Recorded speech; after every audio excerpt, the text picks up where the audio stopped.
ሁሱ ግልጽ ለማድረግ የሚያወራው ከየት እምነት ነው? ከየት እምነት ነው? ከየት እምነት እንደሆነ ግልጽ አድርግ መጀመሪያ። ከየት እምነት ነው? እኔ ኦርቶዶክስ ነኝ። ኦርቶዶክስ ነህ? እሺ ያ መከተለው ጥያቄ አለ? አይ በቃ ቀጥል። በቃ እንደሱ ከሆነ መቀጠል ያለው ስንት አምላክ ነው የምታመልከው? በክርስቶስ አንድ አምላክ ነው ማመልከው። አንድ አምላክ ነው ማመልከው። ያ አንድ አምላክ በመስቀል ላይ ስለ ሰዎች ኃጢአት ተሰቅሏል። ተሰቅሎልሃል? አዎ ስለ ሰዎች ኃጢአት ተሰቅሏል። እሺ አንዱ አምላክ ተሰቅሏል መስቀል ላይ። በትክክል በጣም ጥሩ። መስቀል ላይ ከተሰቀለው አምላክ ውጭ ሌላ አምላክ አለ? የለም። ያልተሰቀለ የለም። ሌላ አምላክ የለም። አብ ተሰቅሏል አልተሰቀለም? አምላክ ነው እሱ ብለህ ስለምታምን ይኸውልህ የተረዳኸው ነገር መለኮትን ገድበኸዋል። መለኮትን በስጋ ገድበኸዋል። አይ አዳምጠኝ አንድ ጊዜ አዳምጠኝ። አንድ ጊዜ እዚህ ጋር ያለችውን ያረዳርሰት ይሁን። እኔ መቼ ተረዳኸኝ? ጥያቄ ነው የጠየቅኩ እየመለስክ ያለኸው። አንድ አምላክ አለ ወይ አልኩህ። አዎ አንድ አምላክ አለ አልከኝ። የአንድ አምላክ በመስቀል ላይ ተሰቅሏል ወይ አልኩህ። አዎ ተሰቅሏል አልከኝ። መስቀል ላይ ከተሰቀለው ከአንዱ አምላክ ውጭ ሌላ አምላክ የለም ወይ አልኩህ። የለም አልከኝ። ከዚያ በቃ ከባዱ ጥያቄ መጣ። ስለዚህ አየኸው ስህተቱ እኮ ያልኩ አብና ወልድን የተረዳህበት ነገር ነው። አብ ማለት ከወልድ የተነጠለ ሌላ አካል አርገኸው ወይም ደግሞ የተለየ አካል አርገኸዋል። ግልጽ ነው። እሺ የተለየ አካል አይደለም አብ? ከወልድ የተለየ አካል አይደለም አብ? ከወልድ የተለየ አካል አይደለም አብ? ለምሳሌ አብም ተሰቅሏል ማለት ነው መስቀል ላይ? ይኸውልህ አብም ተሰቅሏል መስቀል ላይ? ለምሳሌ ክርስቶስ ሕይወቱን ባሳለፈ ጊዜ መለኮት ሞቶ ነበር? እሱን ጥያቄ ልጠይቅ እፈልጋለሁ። ምክንያቱም ክርስቶስ ነፍሱን አሳልፎ በሰጠ ጊዜ አዳምጠኝ፣ ነፍሱን አሳልፎ በሰጠ ጊዜ ያ መለኮት ዓለምን ሲጠብቃት የነበራት መለኮት ያ መለኮት አርፏል እያልከኝ ነው እያለኸው ያለው? ያ ማለት አይደለም። ይኸውልህ እየሰማኸኝ ነው? አንድ ጊዜ አዳምጠኝ ሁሱ፣ አንድ ጊዜ አሁን ትምህርትህን ልትነግረን ነው ወይንስ ጥያቄ ልትመልስ ነው? አሁን ስብከት ከሆነ እምነትህን ልታስተምር ከሆነ እኔ የመጀመሪያ የስላሴ ትምህርት ላይ ያለውን ነገር ለመጀመሪያ እሱን ልነግርህ ነው የፈለኩት። ለዛ ነው ንገረን። ስላሴ ምንድን ነው? ስላሴ ምንድን ነው? ስላሴ ማለት ይኸውልህ ምን ማለት መሰለህ፣ ለምሳሌ በአካል ሶስት የሆነ በአካል ሶስት ስንል ግን አካል ማለት መለኮት ላይ የተያየው አካል አንተ እንደ ሰው ነው እየገመትኩ ያለው። እንደ ሰው ማለት የመለኮት አካል ማለት እኔና አንተ የተለያየን አካል ነን አይደለም? አንተ ስትቆጥር መለኮትንም ስትቆጥር እንደኔና እንደ አንተ ነው እየቆጠርክ ያለው። እሱ ሌላ ሰው እንትን ሌላ ሰው ያ አይደለም። በመለኮት የአካል ልዩነት ማለት የግብር ወይም ደግሞ የስራ ልዩነት ነው። ለምሳሌ ምን ማለት ነው ካልከኝ ኦሪት ዘፍጥረት እንትን ሲል ዓለም ቅርጽ የላትም ባዶ ነበረች እያለ ይጀምራል። ገብቶሃል አይደለ? ለምሳሌ ዓለም ቅርጽ የላትም ባዶ ነች ይጀምርና እግዚአብሔር አምላክ በቃል ሁሉም ፈጠረ ይላል። በቃል ሁሉም ፈጠረ ማለት ደግሞ እግዚአብሔር አምላክ በውስጡ በነበረው ኃይል ወይም ደግሞ በክርስቶስ ኢየሱስ ዓለምን ፈጠራት እያለ ነው። ገብቶሃል አይደለ? በክርስቶስ ኢየሱስ ዓለምን ፈጥሯት ማለት አሁን ለምሳሌ እንሂድ ካለን ያንተ እባክህን ይሄው ጥያቄና መልስ ቦታ መጠያቂያ ቦታ ነው። የስብከት ቦታ አይደለም። ለምጠይቀህ ጥያቄ ቀጥታ መልስ ስጥና ከዚያ በኋላ ይሄ ማለት ነው ብለህ ታብራራለህ። እንደሱ ነው የሚሆነው። እሺ፣ ስለዚህ ስላሴን መጀመሪያ ማወቅ አለብህ። ስለ ስቅለቱ ምናምን ከማውራትህ በፊት ስላልክ እሺ አልኩህ፣ እኔ ተስማማዋለህ። ገብቶሃል? እምነትህን አንተ ያመክበትን ነገር ፈታ ብለህ ነፃ ሆነህ እንድትገልጽ ዘንድ ማለት ነው፣ እንዳላግደህ። እንደሱ ከሆነ ከነቢያቶች መካከል የትኛው ነቢይ ነው መጀመሪያ ስላሴ ብሎ ያስተማረ ነቢይ? ስላሴን የሚያውቅ ነቢይ አለ ወይ? ስላሴ የሚባልን አምላክ የሚያውቅ ነቢይ አለ ወይንስ የለም?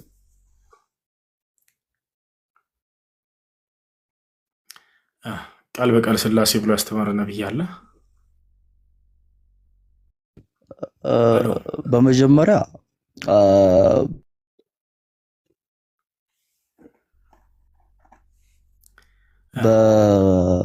አስቀድሞ አዳምጠኝ።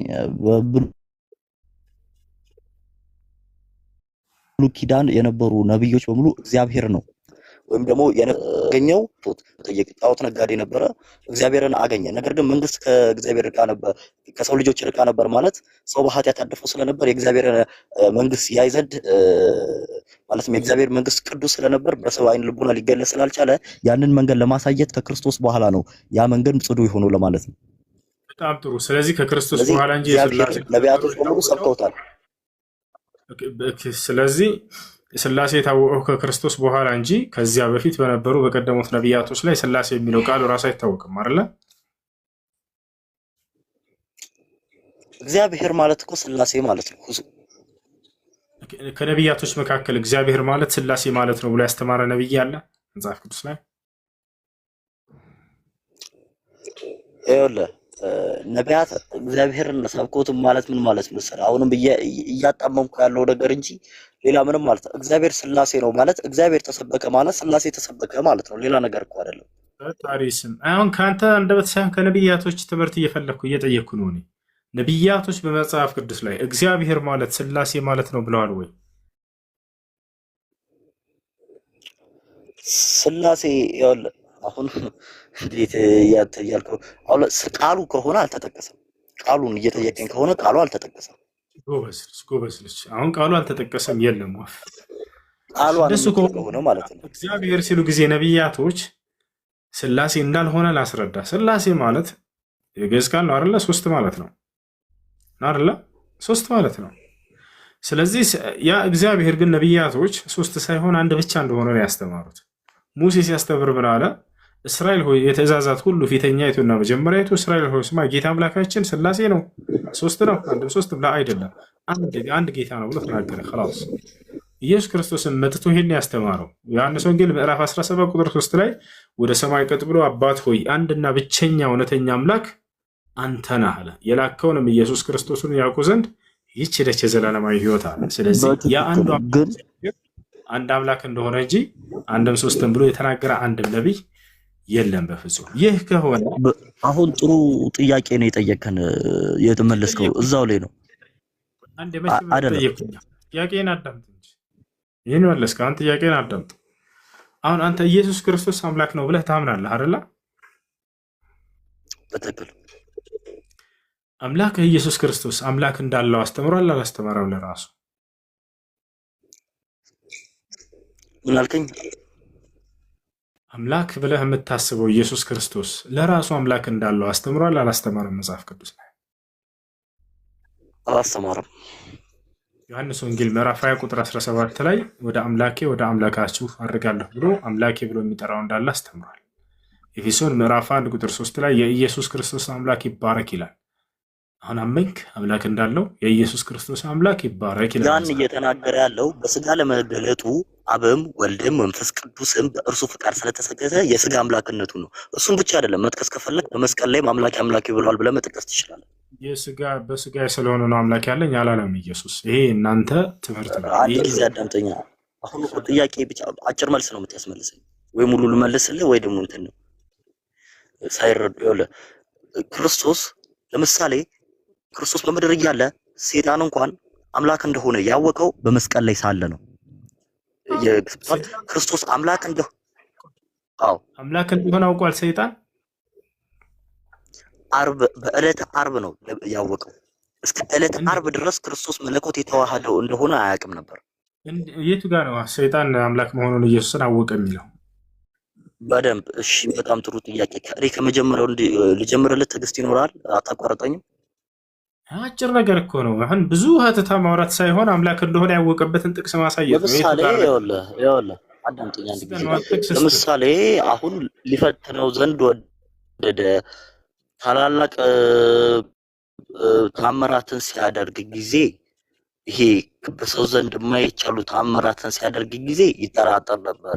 ከዛ ደግሞ እንደ ሰው ይበላል፣ ይጠጣል፣ ይተኛል፣ ያርፋል። ስለዚህ ይሄ ደግሞ ደካማ ስጋደቱን ትብሲተ ወይም ደግሞ እንትኑን ባየ ጊዜ ደግሞ ይጠራጠራል። ሰውም ይላል አምላክም ይላል። ለምሳሌ አልዓዛርን ከሞት ሲያስነሳው በባህር ላይ ሲራመድ ያንን ሲያይ በሰው ዘንድ የማይቻሉ የመሬትን ስበት ሲጠስ ውሃ ወደ ወይን ሲቀየር ይሄ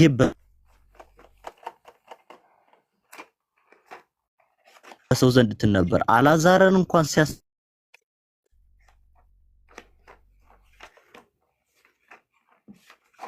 ሲያስነሳው በእግዚአብሔር ዘላለም ብዬሃለሁና ተነስ፣ በማን ቃል ብዬሃለሁና ነው ያለው? ብዬሃለሁና ገልጠ ማየት ትችላለህ። ለምን ነው ያስነሳው? አላዛርን ለምን ነው አምላኩን ብዬሃለሁና ለምን ነው አምላኩን። ከዚያም ሊያስነሳም ሲል አመስግኗል አምላኩ። ተነስ ነው ያለው። እኔ አይደለም ለምን ነው ብዬሃለሁና ተነስ ነው ያለው። ለምን ነው የሚያስነሳው?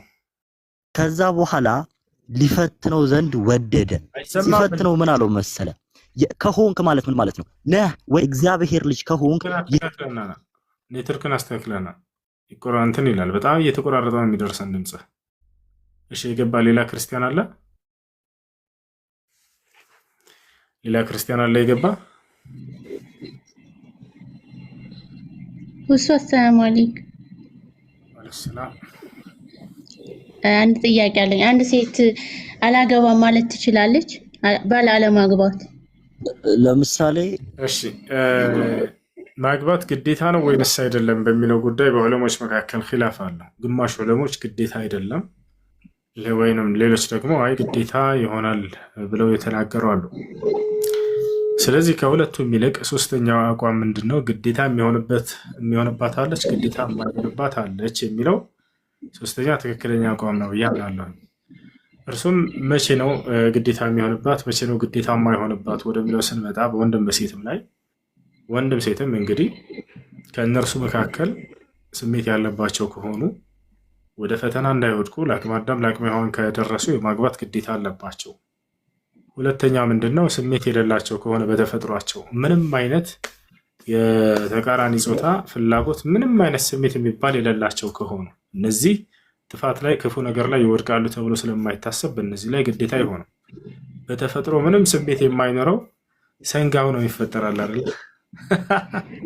ምሳሌ እኔ ማግባት አልፈልግም፣ በቃ አላህን መገዛት ነው የምፈልገው። አንዴ አግብቻለሁ ፈትቻለሁ፣ አሁን አልፈልግም ከዚህ በኋላ ምን ትለኛለህ?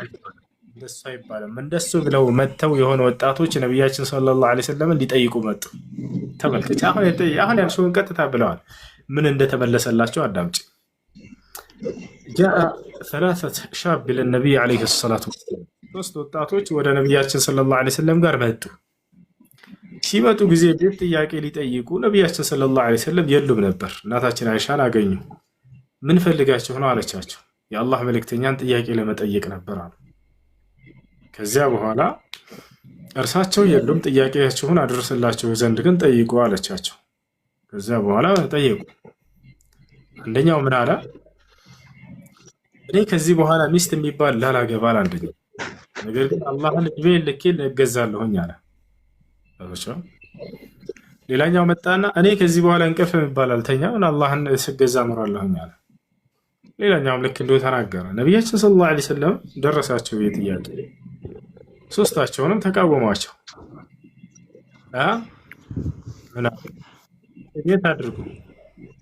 ሜት አድርጉ አንድ ጊዜ ኢኒ አተዘወጁ ኒሳ ፈመን ረጊበ ዐን ሱነቲ ፈለይሰ ሚኒ አሉ።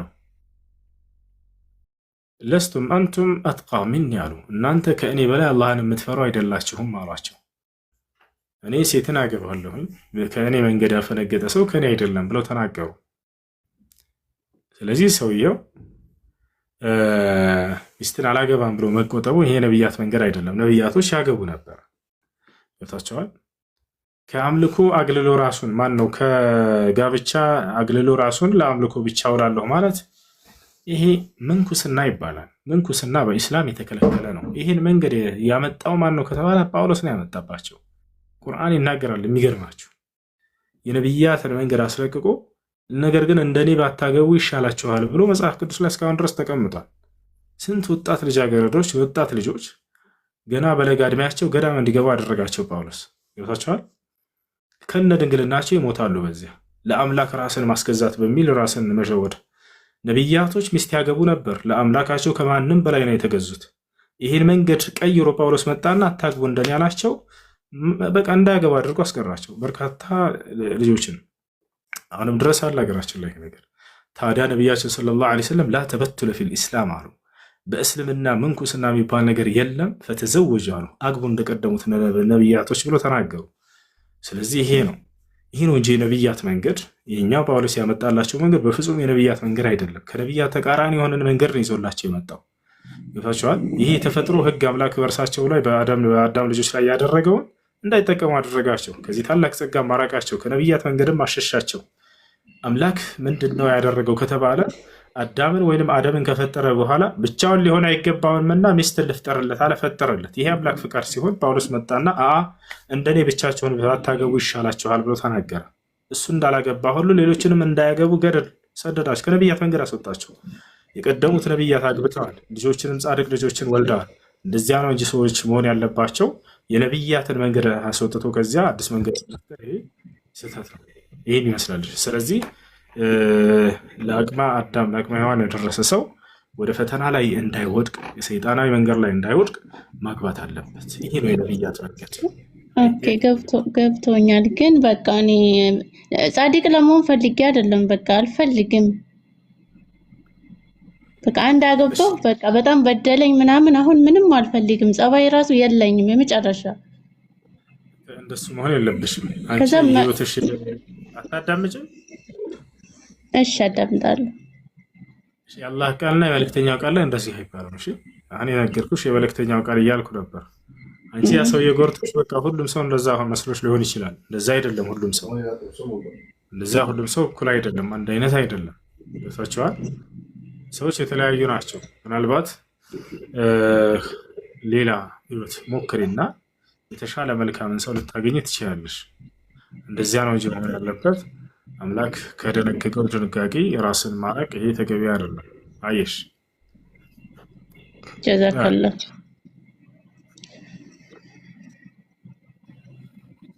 ወያኩ እሺ፣ ጥያቄ አለ? ይቀጥል። ወአለይኩም ወራህመቱላሂ ወበረካቱ። ሰላም ወራህመቱላሂ ወበረካቱ። እሺ፣ ከላይ ቲጂን አስቀድሟት ከይቅርታ ጋር ቅድም ጀምሮ ልጠይቅ ፈልጋ ነበር። ቲጂ ሰላም፣ እንዴት ነሽ? አልሐምዱሊላህ። እሺ፣ ኢየሱስ ክርስቶስ አምላክ እንደሆነ የሚያሳይ ማስረጃ የለም ስትል ሰምቼ ነው ከመጀመሪያው የሚገባውና።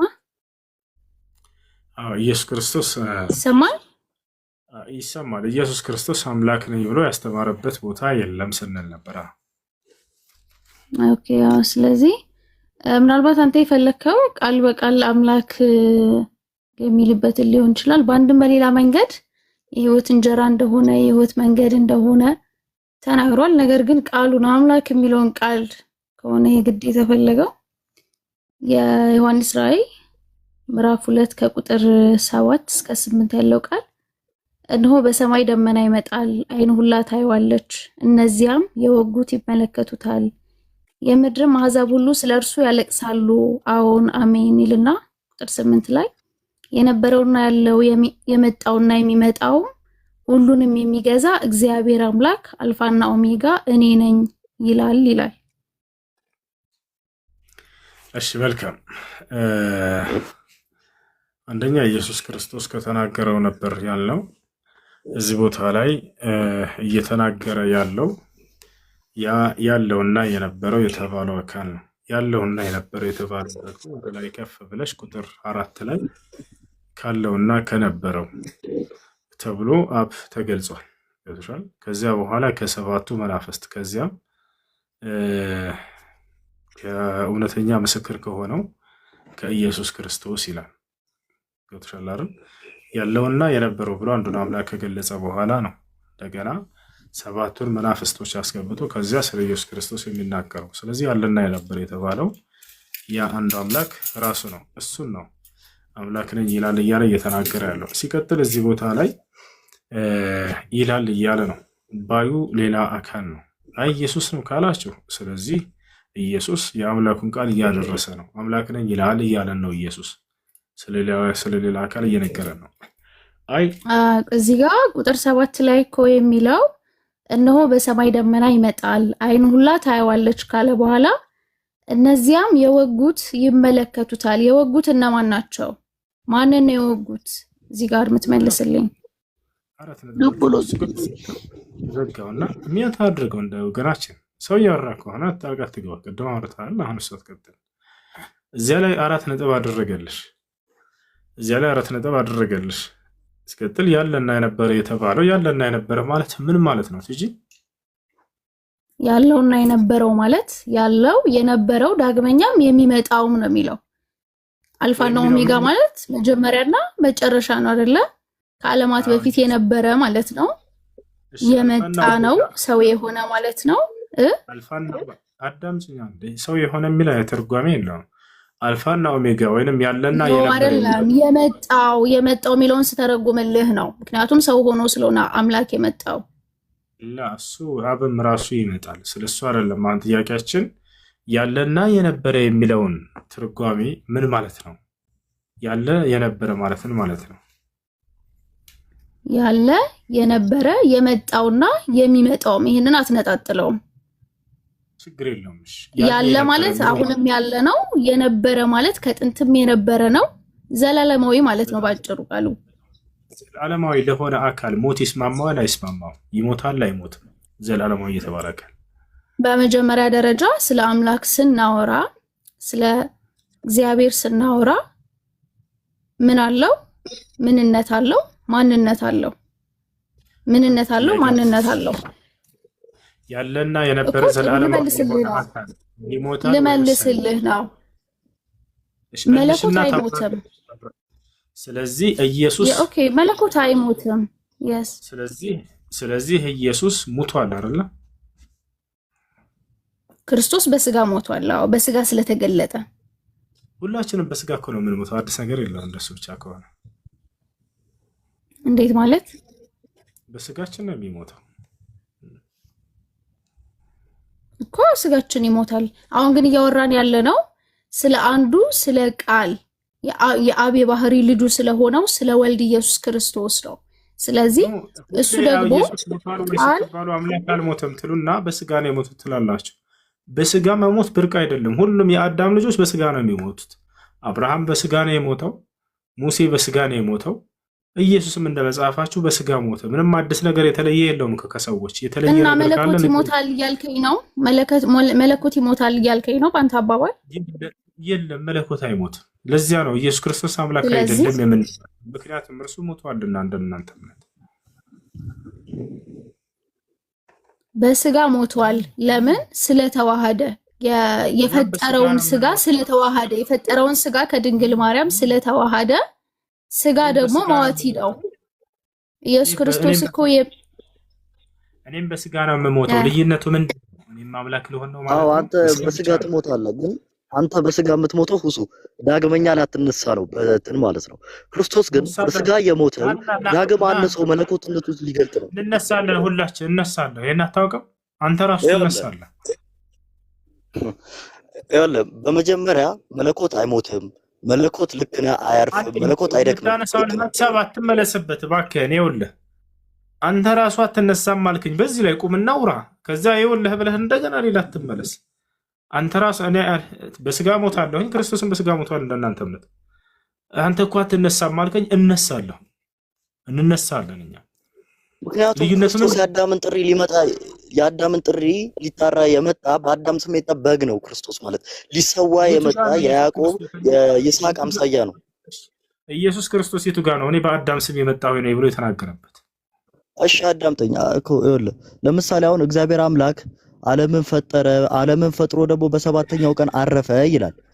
ለመለኮት ማረፍም ቢሆን አልተሰጠውም። መለኮት አያርፍም። ለካ መለኮት ያርፋል ሲባል እግዚአብሔር አምላክ አስቀድሞ ግልጽ ነው ክርስቶስ እንደሚመጣ ዓለም እንኳን ሲፈጠር የተተነበየ ነው። ለምን በሰባተኛው ቀን አረፈ ማለት ምን ማለት መሰለ?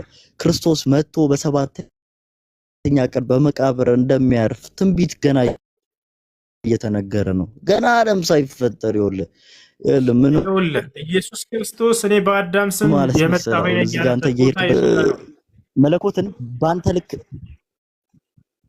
ምክንያት ይኸውልህ ዳዊት አስቀድሞ ማለት ነው አምላኬ አምላኬ ብሎ ይጣራል አለ። በመስቀል ላይ ክርስቶስ አምላኬ አምላኬ ለምን ተውከኝ ብሎ ይጣራል እኮ። እየሰማኸኝ ነው? አምላኬ አምላኬ ለምን ተውከኝ ሲል ለሁለት ነገር በፈጣሪ ስም እዛም እንደ ፌንታ እየረጋገጥክ ሄድክ እኮ። እንዴት እንያዘ አመለጥከን። አንድ ጥቅስ ላይ አንድ ሀሳብ ላይ ቁምና እሱን ጨርስና ወደ ቀጣይ ትሄዳለህ። እኔ ለምሳሌ ከክርስቶስ የምለይበት ነገር ምንድን ነው? እስኪ ንገረኝ። ለምሳሌ በስጋ ነው የሞተው አልከኝ። እኔም በስጋ ነው የምሞተው። ገብቶሃል አይደለ? አይ እሱ እኮ ይነሳል አንተ አትነሳም አልከኝ። ተሳስተሃል። ሁሉም ሰው ይነሳል አልኩ። እንነሳለን። እሺ እኔና የክርስቶስ ልዩነት ምንድን ነው? ካልሆነ እኔን ማምለክ አይበቃም። ያንተ ነፍስ ይጠየቃል፣ የእሱ ነፍስ ደግሞ ጠያቂው ነው። ያ ነው ልዩነት። እሺ የእሱ ነፍስ ምንድን ነው? እሱ ነፍሱ ወይም ደግሞ አንተን የተዋሃደች ነፍስ ናት፣ የሰው ነፍስ ናት። እሱን ደግሞ የተዋሃደው መለኮት ነው። ግልጽ ነው?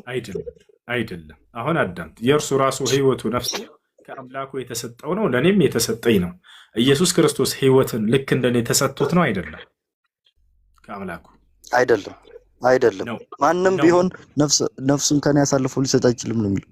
ማስረጃ ልስጥህ። አሁን ኢየሱስ ክርስቶስ እኔ ህይወት እንደተሰጠሁት ለእርሱም ህይወት ተሰጥቶ እንደሆነ ላሳየህ። መጽሐፍ ቅዱስ ይዛል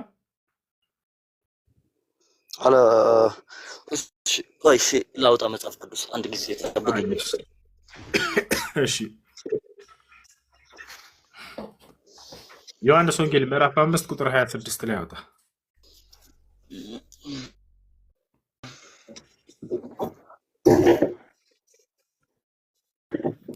ቲጂ ነበረች ጠያቂዋ፣ በዛው አስገባት። ዮሐንስ ወንጌል ስንት? ዮሐንስ ወንጌል ምዕራፍ 5 ቁጥር 26።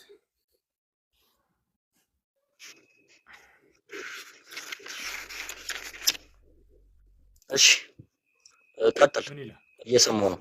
ምን አንብበው።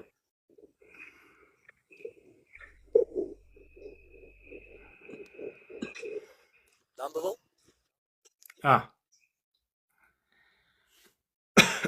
አትውጣ። ይኸውልህ አይሰማንም ከወጣ ጉሱ ቲጂ ነበር ጠያቂዋ እኮ። ጠያቂዋ እሷ ነበረች። እሷ አንድ ዮኒ አንድ ሰው እያወራ ጠልቀህ ትግባ። አይ ከላይ ያለው ልጅ አንብበው። አሁን ምን ይላል? አብ በራሱ ህይወት እንዲኖረው ለወልድም በራሱ ህይወት ሰጥቶታልና ነው የሚለው። አይዋ ስለዚህ አብ በራሱ ህይወት እንዳለው ሁሉ ለወልድም ህይወት ይኖረው ዘንድ ሰጠው ይላል አይደለ? በጣም ጥሩ። ስለዚህ ኢየሱስ ክርስቶስ ህይወትን ተሰጥቶ ነው አይደለ? ልክ አንተ ህይወትን እንደተሰጠህ አብ በራሱ ህይወት እንዲኖረው ነው የሚለው። ግን አስተውለኸዋል? ቃሉ አይልም እንደሱ። አብ በራሱ ህይወት እንዲኖረው ይላል። አይደለም። አብ በራሱ ህይወት እንዳለው ሁሉ ለወልድም እንዲሁ ህይወት እንዲኖረው ሰጥቶታል ይላል። ይህነቱን እየገለጸ ያለው አባትነቱን፣ አብ አባትነቱን፣ ልጅ ደግሞ ወላዲ ቃል መሆኑ ነው እየተገለጸ ያለው። ይህን እንመጣበታለን። ቃሉ ላይ ምን አለ? ኢየሱስ ክርስቶስ ህይወትን ተሰጥቶ ነው አይደለ? እሱን እመን። ልክ ነህ፣ ግን መለኮትን ነው። አላሁ አክበር። ስለዚህ ህይወትን ተሰጥቶ ነው እንዳንተ፣ አንተም ህይወትን ተሰጠህ ነው። አላህ በቁርአን ላይ ህይወትን ሰጠኋችሁ እንዳለው። እዛ ከሆነ ዮሐንስ ወንጌል 17 ቁጥር 5 ምን ይላል? እሱን ደግሞ ተንትኖሽ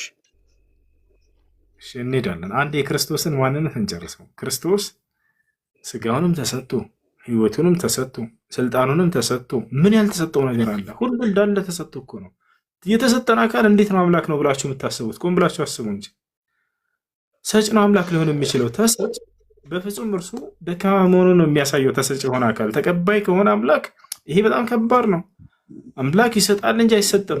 ህይወትንም ተሰጠ ስጋዬንም አዘጋጀህልኝ ብሎ ክርስቶስ ተናገረ። ወደ አምላኩ ስጋን አዘጋጀህልኝ አለ። ያን ስጋ አዘጋጁ ማን ነው? የአንዱ አምላክ የክርስቶስ ስጋ ተዘጋጀ። ህይወትንም ሰጠኸኝ አለ። ህይወትንም ተሰጥቶ ስጋንም ተሰጥቶ ይሄ ማለት ፍጡር ነው ማለት ነው። ፍጡር ማለት ትርጓሜው ምንድን ነው? ፍጡር ማለት ፍጡር ከሆነ ወላጅ ሊለን አይችልም። እሺ አዳም፣ ፍጡር ማለት ትርጉሙ ምን ማለት ነው? ፍጡር ማለት በአምላኩ የተፈጠረ ወይም ደግሞ አምላክ ያለው ገዢ ኃይል ያለው ከሱ በላይ የሆነ ማለት ነው። በጣም ጥሩ፣ ትክክለኛ ትርጓሜ። አምላክ ያለው ከእርሱ በላይ ገዢ ያለው የሆነ ፍጡር ነው አለን። እንዲሁም በፈጣሪ የተፈጠረ። በጣም ጥሩ። ስለዚህ ኢየሱስ ክርስቶስ እሺ በጣም ጥሩ። ስለዚህ አምላክ ያለው ፍጡር ነው ብለህናል። ስለዚህ ኢየሱስ ክርስቶስ አምላክ እንዳለው አስተምሯል። ወደ አምላካችሁ አድርጋለሁ ብሎ አምላክ እንዳለው ዮሐንስ ወንጌል ምዕራፍ 20 ቁጥር 18 ላይ አስተምሯል። ሲቀጥል ኢየሱስ ክርስቶስ እሱ ስተነትን ደግሞ እንደተነትን አትፈቅድልኝም። እሺ ተንትን፣ እሺ ግን በማስረጃ ይሁን። እሺ ከራስህ እንዳይሆን ክርስቶስ ፈጣሪ እንዳለው ራሱ አይደለም። ልጅቷ የት ሄደች? ጠያቂዋ ዋናው ወርዳለች። አንድ ጊዜ ቆይ ልጅ አይደለም ብዙ ባል አትስወጣ እንደዚህ ሰዎችን። ስማኝ ደግሞ እኔንም ስማኛ። እኔ እኮ ደስ ስለምትለኝ ነው የምገባው። ደስ ብሎኝ አክብሬህ ነው የምገባው። ግን ደግሞ አንድ ነገር ልንገር፣ የትኛው ነብይ ነው እኔና አባቴ አንድ ነን የሚለው? እሱ ይሄን ጥቀስልኝ። ያኛውን ደግሞ አንተ ትርጓሜ ትሰጠዋለህ እንደፈለግ። አንተ ነው የምትሰጠው እንጂ እኛ ላይ ይለያያል። አንዴ ልጁ ይጨርስሽ። ይኸውልህ ክርስቶስ ፍጡር እንደሆነ ራሱ ተናግሯል። ይሄን ታውቃለህ አይደለ? ፈጣሪ እንዳለው ተናግሯል። ታውቃለህ? ከኔ በላይ ፈጣሪ አለ አላለም። እኩል ናቸው አብና ኢየሱስ ክርስቶስ ብለህ ነው የምታምነው አንተ? አይበላለጡም? ቀድሞውኑም አብና ኢየሱስ ማለት አንድ አካል ነው። ማለትም መለኮታቸው አንድ ነው። ግልጽ ነው። የሆነ የተለያየ የተነጣጠሉ አይደሉም። አይበላለጡም። ቃል በቃል ላሳይህ። አሁን ኢየሱስ ክርስቶስ አብ እንደሚበልጥ የተናገረበትን ቃል በቃል እሱ አባትነቱን ለመመስከር ነው። ልታሳየኝ የፈለግከውን አውቃለሁ።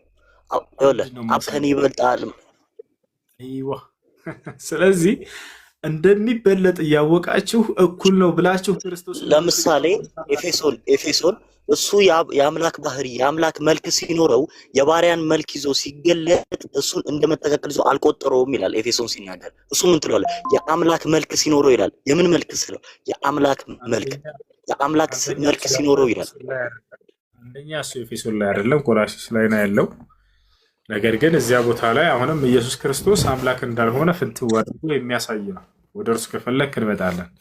እርሱ ግን በአምላክ መልክ ሲኖር ሳለ ተባለ እንጂ እርሱ አምላክ ነው አላለም። ገብቶሃል አይደለ? ስለዚህ በአምላክ መልክ የተባለው ደግሞ ወንድ ልጅ ስለሆነ ነው ኢየሱስ ክርስቶስ። ምክንያቱም መጽሐፍ ቅዱስ ላይ ጳውሎስ ራሱ ሲናገር ወንድ የእግዚአብሔር ምሳሌ ነው ይላል። ሴት ግን የእግዚአብሔር ምሳሌ አይደለችም፣ ወንድ ልጅ ነው። ወንድ ልጅ የእግዚአብሔር መልክና ምሳሌ ተብሏል። ያ ነው። ስለዚህ ወንድ ልጅ ስለሆነ ኢየሱስ ክርስቶስ እርሱ በአምላክ መልክ ሲኖር ሳለ የተባለው ለዚህ ነው። እርሱ ወንድ ልጅ ስለነበር ነው። ምክንያቱም ወንድ ልጅ ሁሉ የእግዚአብሔር መልክና ምሳሌ ነው። ኦሪት ዘፍጥረትም ምዕራፍ 1 ቁጥር 26 ላይ እግዚአብሔርም አለ ሰውን እንደ ምሳሌያችን እንደ መልካችን እንፍጠር አለና ማንን ፈጠረ? አዳምን ፈጠረ አለ። ስለዚህ አዳም እንዲሁም ወንድ ልጆች ሁሉ የእግዚአብሔር መልክና ምሳሌዎች ናቸው፣ ሌላ ነገር አይደለም። ይህን ይመስላል። እሺ